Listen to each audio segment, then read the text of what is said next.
Roy Suryo kembali mengajukan permohonan pra-peradilan untuk kedua kalinya. Kali ini pra-peradilan diajukan untuk mempertanyakan penetapan dirinya sebagai tersangka dalam kasus dugaan fitnah ijazah Jokowi.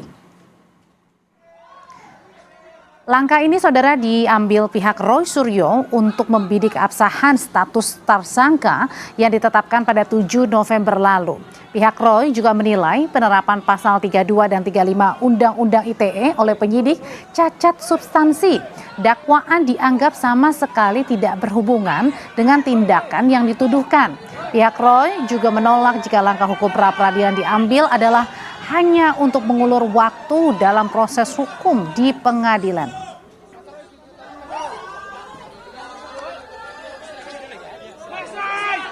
Kita mengulur waktu. Jangan-jangan bukan kita yang mengulur waktu tapi orang lain gitu loh. Tapi kita yang dituduh. Saya yang kedua mempermasalahkan pasal 32 dan 35. Itu sudah sering sekali dipermasalahkan karena 32 dan 35 itu tidak nyambung dengan apa yang dilakukan Pak Roy Suryo dan apalagi Dr. Tifa. Dr. Tifa itu sama sekali tidak mengedit dokumen apa-apa, ya, tidak mengedit dokumen apa-apa, bahkan dia tidak pegang dokumen apa-apa. Jadi ngaco sekali itu yang bikin pasal 32 35 itu ya. Gitu. Oke, tapi kalau misalnya memang soal undang-undang ITE itu juga lagi-lagi yang dipermasalahkan ya. Di sisi lain, Ketua Umum Militan Gibran Nusantara Andi Aswan menuding langkah pra-peradilan kedua Roy Suryo ini sengaja memanfaatkan celah 163 KUHP baru untuk menunda sidang pokok di Pengadilan Negeri Jakarta Timur. Strategi ini dinilai bertujuan untuk mengintip persidangan Dr. Tifa hanya demi mempelajari dakwaan, alat bukti dan mengantisipasi pertanyaan jaksa sebelum Roy Suryo sendiri yang disidang.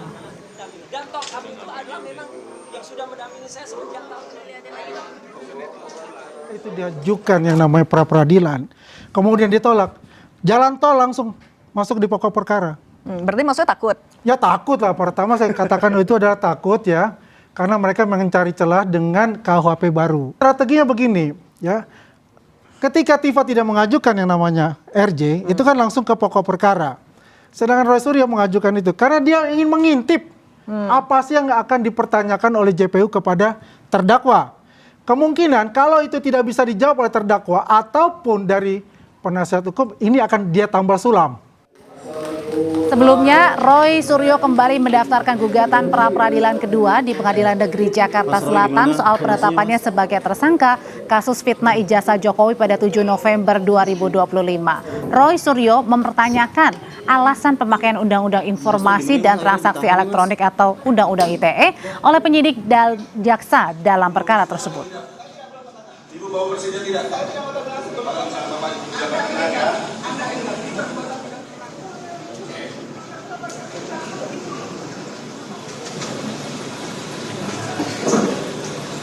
yang kedua yang nanti akan mempertanyakan ya tentang bagaimana penetapan tersangka yang menggunakan Undang-Undang ITE. Nah, yang sekarang terjadi siapa? Pengupload data elektroniknya saja tidak disentuh sama sekali, namanya Dian Sandi Utama. Itu harus kena dulu karena dia jelas betul melanggar pasal 32, melakukan transformasi ya, mentransmisikan teknologi ELA yang saya pakai ya. Kemudian itu adalah error level assistance yang kemarin dibacakan di sidangnya Dr. Tifa. Itu adalah hasil uji dari alat yang membaca sesuatu dan ini tidak mengubah sama sekali objek pokoknya. Ijazahnya Jokowi apa berubah? Tetap palsu, ya? nggak ada yang berubah. Lalu pertanyaannya, apakah tudingan bahwa proses pengajuan pra-peradilan untuk kedua kalinya yang diajukan kembali oleh Roy Suryo ini merupakan bentuk upaya mengulur-ngulur waktu dan mengintip jalannya persidangan pokok? Untuk membahas kebenarannya sudah bergabung bersama saya di Sapa Indonesia Malam. Sudah ada Abdul Ghafur Sangaji selaku pengacara Roy Suryo. Bang Sangaji, selamat malam. Selamat malam Mbak Audrey. Mas Roy sehat? Alhamdulillah sehat.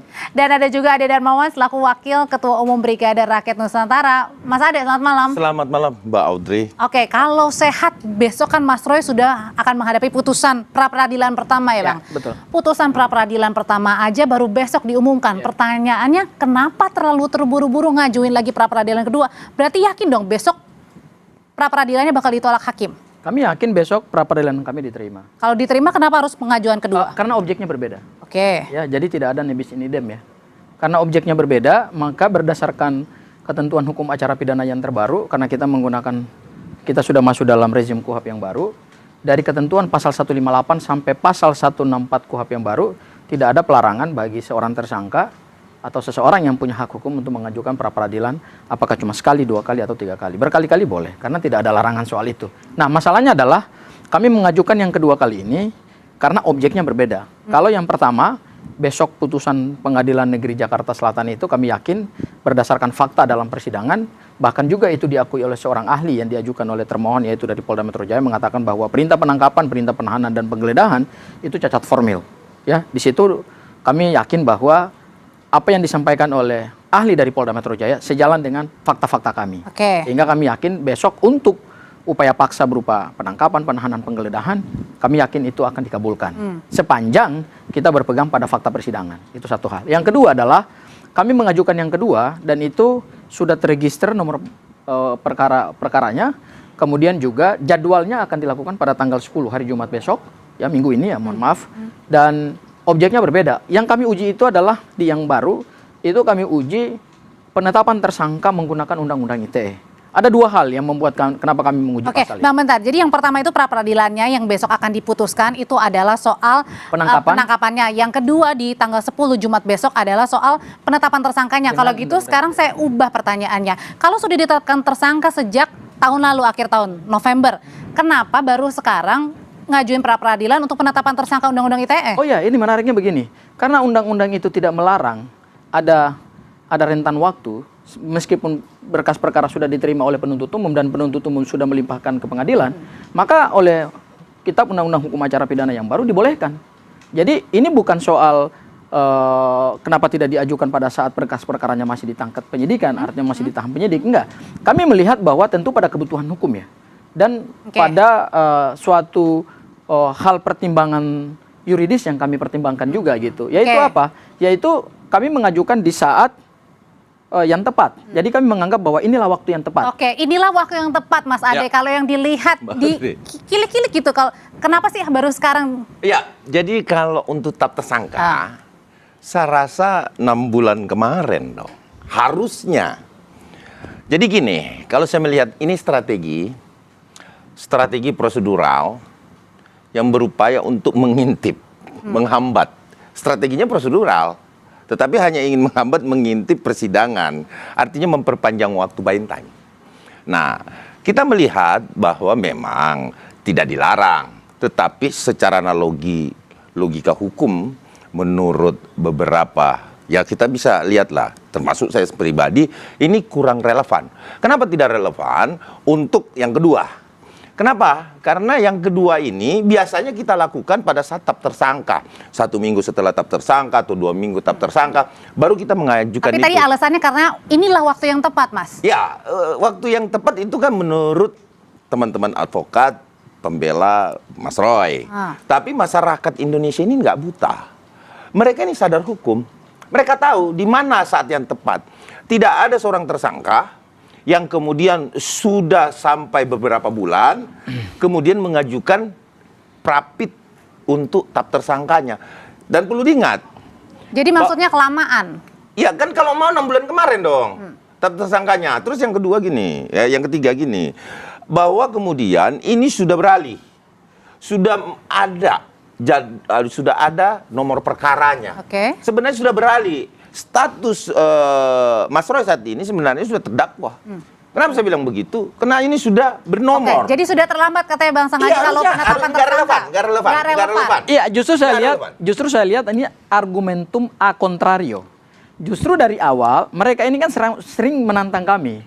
Ya, apa langkah hukum yang dilakukan oleh kuasa hukum? Dan itu disampaikan oleh Ketua Pradi Bersatu, Bang Boykanu gitu ya. Apa sih langkah yang bisa dilakukan oleh para kuasa hukum dalam membela kepentingan hukum klien? Ajukan dong pra-peradilan. Nah, sekarang kami setelah melihat dan mengkaji secara hukum bahwa inilah waktu yang tepat. Kenapa kemudian mereka ketar-ketir gitu? Ini kan argumen waktunya, Mbak Dre. Waktunya harusnya kan 1 minggu setelah penetapan tersangka. Nah, ini sudah berbulan-bulan. Kemarin kami tantangin itu 1 bulan, 2 bulan belum dikirim berkas. Nah, sekarang sudah dikirim berkas. Ini bagian strategi, Mas. Itu strategi prosedural yang menunda kepastian hukum. Oke, saya jawab ya. Saya jawab ya. Itu. Kalau disebut tidak menimbulkan kepastian hukum, justru Iya menimbulkan dong. kepastian hukum. Tidak Kenapa? ada kepastian hukumnya Karena berdasarkan nomor pasal 163 ayat 1 huruf P di KUHP yang baru, dan ingat, kita sedang masuk di dalam laboratorium hukum baru.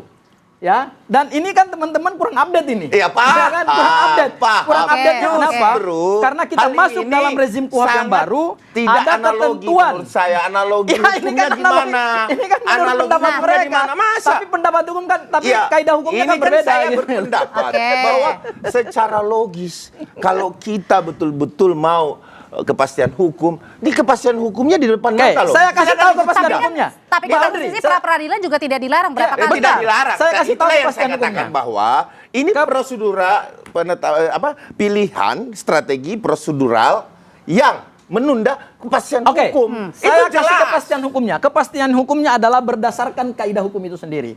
Pasal 163 ayat 1 Ya, huruf P paham, mengatur bahwa paham.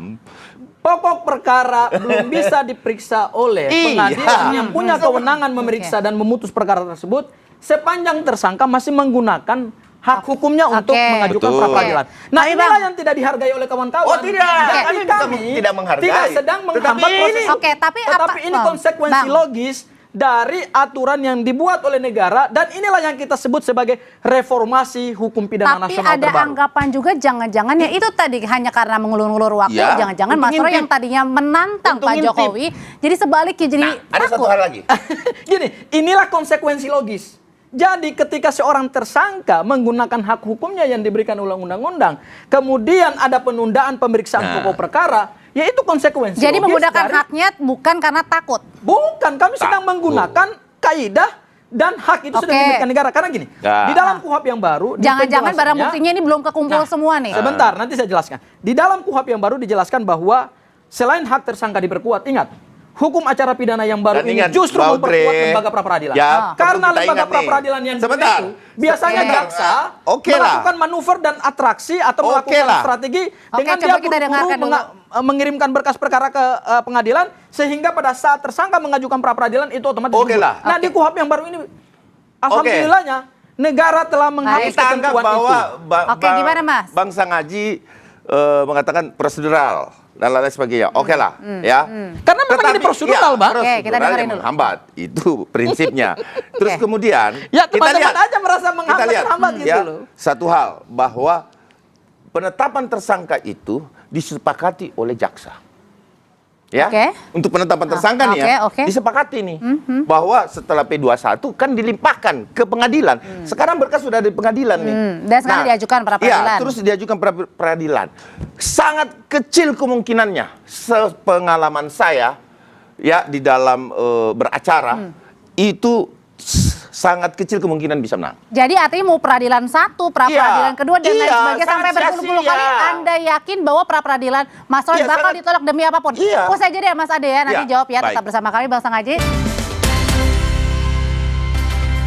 Balik lagi nih ke kasus pra-peradilan kedua yang nanti akan diajukan oleh Mas Roy. Mas Ade, jadi kenapa Anda berkeyakinan mau peradilan 1, 2, 3 sampai berpuluh-puluh berjilid-jilid itu nggak akan diterima, ditolak? Ya, karena pada dasarnya Prapit itu biasanya yang kita lakukan ya, tidak ada belum pernah terjadi di dunia hukum mana sih 6 bulan setelah penetapan tersangka lebih dulu kemudian kapnya. Kan harusnya urutannya gini. Tersangka, kemudian penangkapan, kemudian penggeledahan, kemudian tahap 2 kan? Mungkin jangan-jangan ini Penahanan, kan? ada bukti nah, baru ini yang disiapkan? lucunya sebentar.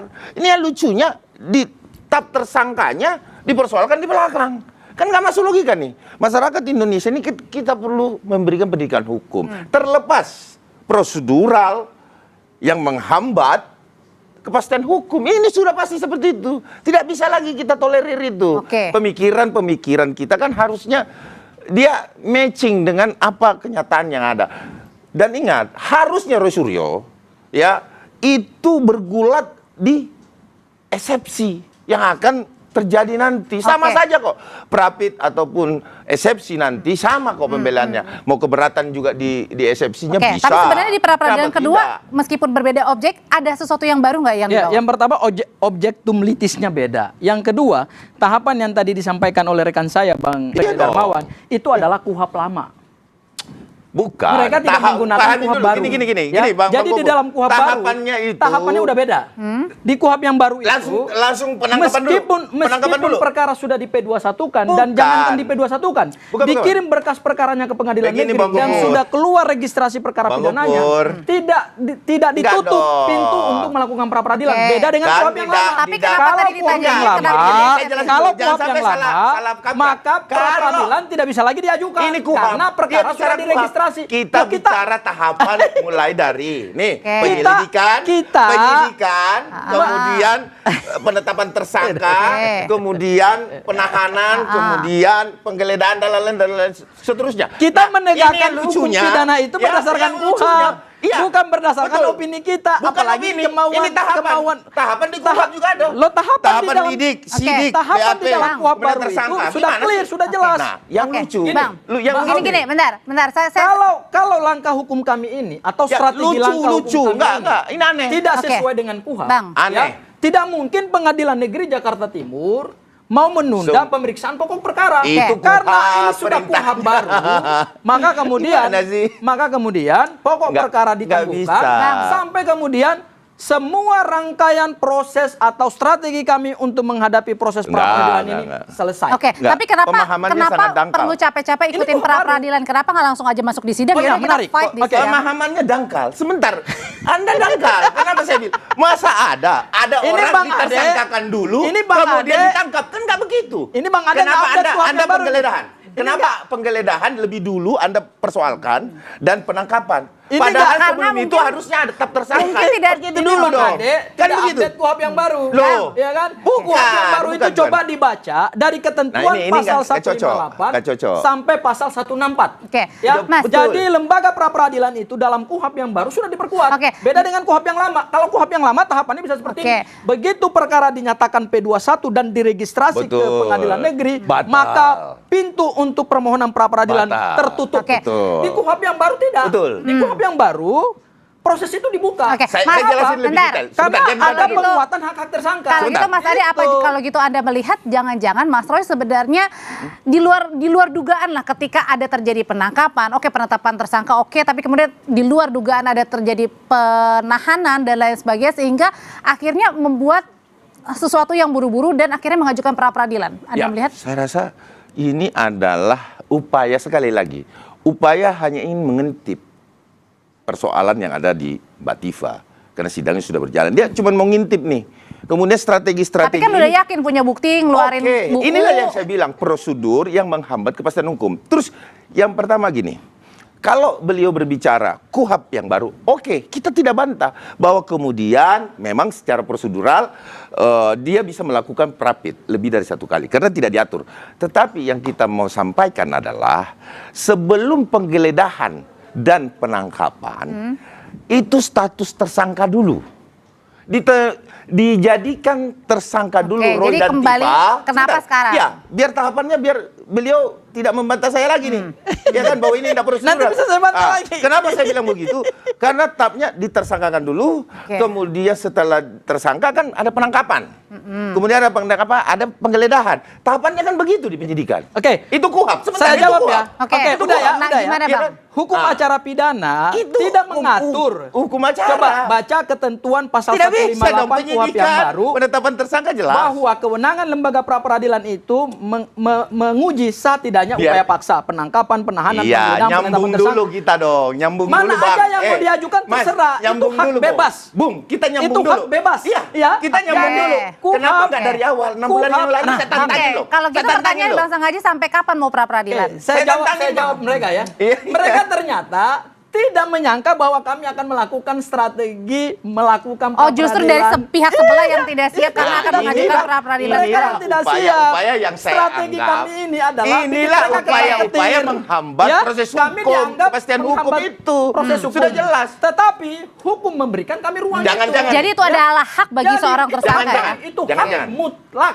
sebentar. yang dilindungi oleh undang-undang. Oke, udah benar. Dan Pengadilan Negeri Jakarta Timur Amin. sampai hari ini masih menunggu. Amin. Justru Oke, saya lihat jangan, teman-teman Pradi jangan. Bersatu, bahkan tim hukum Pak Jokowi pun sebenarnya mungkin tidak pernah menyangka bahwa kami akan melakukan pra-peradilan justru di tahap terakhir. Ketika perkara harus naik ke pengadilan. Sebentar. Oke. Itu langkah hukum kami. Itu strategi, Bang. Ya, jangan-jangan ini adalah strategi juga untuk ninggalin Ibu Tifa.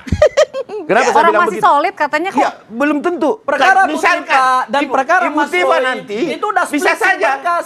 Roy nanti Dakwaannya ketika berbeda, melihat dakwaannya nomor perkara memang pidananya bisa berbeda, dibuktikan Ibu Tifa. hakimnya berbeda, Maka dia bisa saja jaksa penuntut pura-pura umumnya juga minta bisa maaf. berbeda. Nah, Ibu Oke, Tifa masuk. kalau gitu pertanyaan berikutnya begitu. kalau tadi dibilang Mas Roy jangan-jangan minta maaf karena kan Iya, dari tersangka Tifaf Zia terdakwa sendiri menyatakan akan tetap lanjut Oke. ya, menolak Dan tiba-tiba restoratif. misalkan Kami- saya minta gini, kepastian sama kami dia. Ada nggak kemungkinan ya Roy Suryo nanti ketika melihat dakwaan itu bisa dibuktikan 100% tidak saya istilah. jawab terbuka kepada publik. Ya. 100% Mas Roy Nah, ini tidak di akan depan melakukan masyarakat restoratif Indonesia. justice dan Di depan meminta rakyat maaf. Indonesia. Tidak juga Nah. akan plea Hati-hati bergening juga Ibu atau Tifa nih, mengakui jangan sampai ditinggal pengakuannya, sendiri. ya. Justru saya lihat kami dengan mengajukan strategi pra-peradilan Ibu Tifa jangan ya, sampai tim ditinggal sendiri. Tim hukumnya Oke. Pradi Bersatu, tim hukumnya Pak Jokowi, bahkan Pak Jokowi sendiri mungkin ketar-ketir. Karena apa? Oh, enggak dong. Karena dengan strategi kami ini, Begini, saya jelaskan.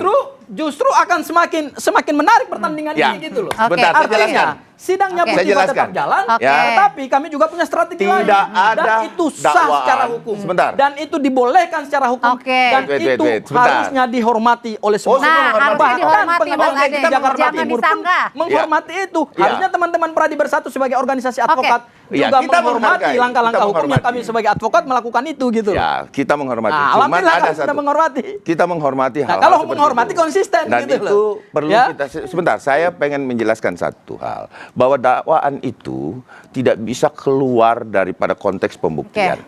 Nah, ketika dakwaan ini bisa dibuktikan secara eksplisit nanti di pengadilan, ya inilah yang membuat Roy Suryo ketakutan. Kenapa? Karena dakwaan ini akan terbukti dengan sendirinya. Tugas jaksa penuntut umum membuktikan dakwaannya. Nah, semua ini firm. Meskipun sebenarnya Mas Roy menggunakan haknya sebagai Ya, walaupun menggunakan hak, tersangka. tetapi ini sebenarnya yang ketar-ketir sebelah. Oke. Kenapa? Tidak bisa dibantah itu. Karena bisa dibuktikan dakwaan itu oleh jaksa penuntut umum. Hati-hati di sini. Jadi sidang ini 12 masih- dan 8 tahun loh. Jadi sidang ini masih panjang Oke. ya, ada Oh, tentunya, pra-peradilan, ada tentunya. sidang Ini berikutnya. Oke, Mbak Audrey, gini. Singkat aja Mas. Iya, Soal nggak bisa. pemeriksaan pokok perkara, Oke. kami sama sekali tidak takut. Takut. Soal dakwaan, Fair aja ini lah. kan, Ya kan? ini kan Fair aja lah. jadi argumen Oke, yang baik. akhirnya kan Iya. tidak mendidik publik juga Loh, gitu. mendidik. Bahwa Kenapa? dakwaan jaksa penuntut Logikanya. umum harus diuji dulu. Oke, logikanya. baik. Bahkan kami Logikanya yakin kita lihat. bahwa Oke, pasal baik. 32 dan Sudah pasal kita tangkap 35 pesannya. Undang-Undang ITE itu adalah Oke. entertain pasal Kita lihat dari nih. terlapor, Ini bakal kalah. Oke. dari pelapor kepada Oke. aparat penegak hukum dan kemudian itu pasal seludupan sehingga bisa Besok, melakukan penangkapan dan penahanan. Ya, setelah putusan, siap-siap Mahkamah Agung. Kami akan menyurat lagi ke Mahkamah Agung untuk meninjau kembali Dan tentang tidak boleh ditahannya tidak boleh mereka. aparat Oke, penegak baik, hukum kalau dan gitu pihak sudah kita penegak tangkap hukum pesannya. diintervensi Oke. dan Berarti paksa kita tinggal untuk tunggu. melakukan permohonan Tidak penangkapan dan ada penahanan. yang Itu bisa tidak boleh. Kita tunggu Itu besok adalah hak putusannya. prerogatif dari Putusan aparat pra-peradilan penegak pertama hukum. jam berapa Iya. Bang besok? Jam berapa besok? Jam 1. Jam 1 kita tunggu besok ya. Terima kasih Bang Sang Haji. Mas Adi terima Ya, kasih. Selamat malam Mbak Bapak-Bapak. Audrey. Ya, terima kasih. Saudara tetap bersama kami.